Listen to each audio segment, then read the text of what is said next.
Alright, so the last time we were dealing with simultaneous equations in three variables, we were using elimination method.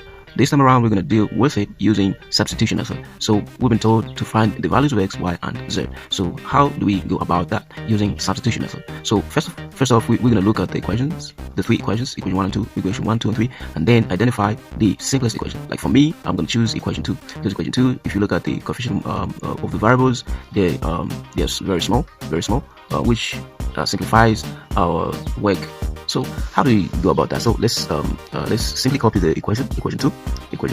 So equation 2, x plus 5y plus z equals 10. So equals 10. So we're gonna make either x or z as substitute formula because they've got lesser coefficients. Like in this instance, for x is 1 and z is 1. So for me, I'm gonna choose z as substitute formula. So if I choose z, everything that is this side, the z remains alone. Everything that is this side changes their signs. So this is gonna be a minus x, and a minus 5y. So this is the subject of the formula. The z is the subject of the formula, and this becomes our equation 4. This becomes our equation 4.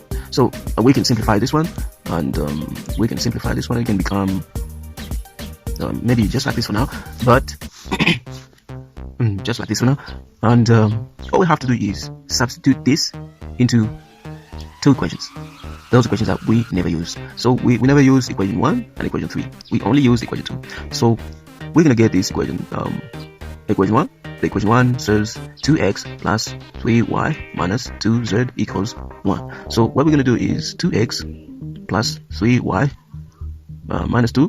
Where there is a z, we're gonna replace it by this. We're gonna replace it by the equation where we made z substitute formula, and that is 10 minus x minus 5y, and then thereafter this is going to be equal to 1, and then we're going to multiply the negative 2. We're going to multiply the brackets out, and that's going to be a 2x plus 3y. Negative 2 times 10 is negative 20. The negative 2 times negative x is a plus 2x. The negative 2 by 5y is a 10y, a positive y. Okay, so the like terms, the x and the x, which is going to go together, the x and the x. So 2x, which means we give you a 4x, and the 3y plus the 10y gives you a 13y. The negative 20 here goes this side, it becomes a positive, which a positive 20, and a positive 20 plus a 1 is going to give you a 21. So this is actually this is equation 4. This was no equation actually. So this is equation 4. Again, we're going to make use of equation 3, and see what it's going to give us. So that is 7x minus 2y minus 3z equals 3. So we're going to substitute again whether it's z. So 7x minus 2y minus 3. The z is again 10 minus x minus 5y. So all we have to do is multiply out the brackets. A negative 3 times 10 is a negative 30. Negative 3 times a negative x, it's a positive 3x. A negative 3 times a negative 15, it's a positive 15y, and that all of that is equal to 3.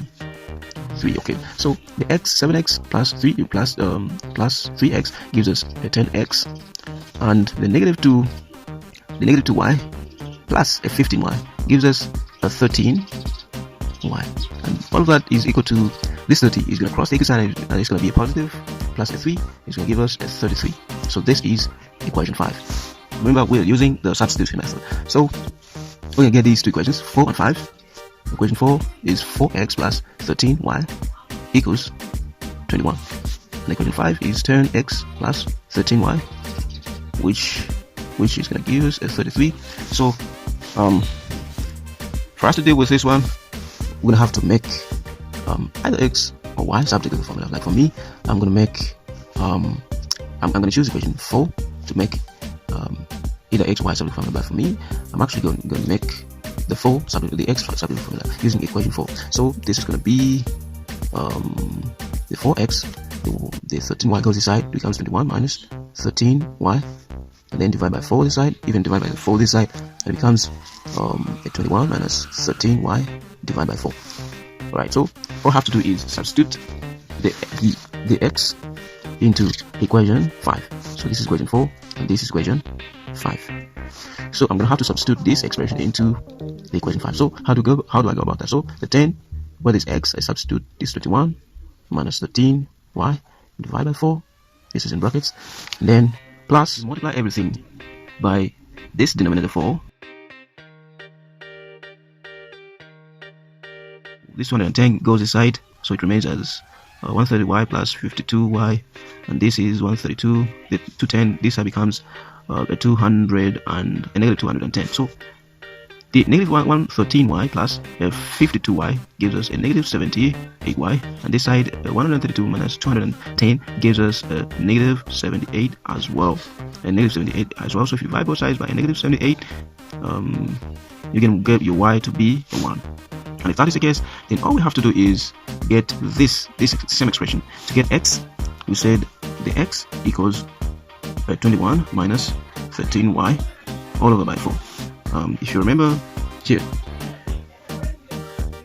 the x equals 21 minus 13y equals 4 divided by 4. So if that is the case, then we're going to have to substitute where is y in this expression.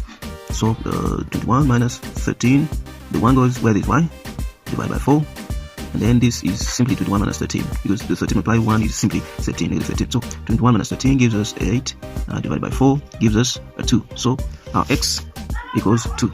How do we find 3? We go back to this expression. Z equals 10 minus x minus 5y. So z equals 10 minus x minus 5y. So the z equals 10 minus the x, we said it's equal to 2, equal to a positive 2, so in brackets positive 2 minus 5, y is positive 1, so it becomes a 1 there. So this is 10, and this is minus 2, and this is minus 5, so this gives us a 3. So the z is equal to 3.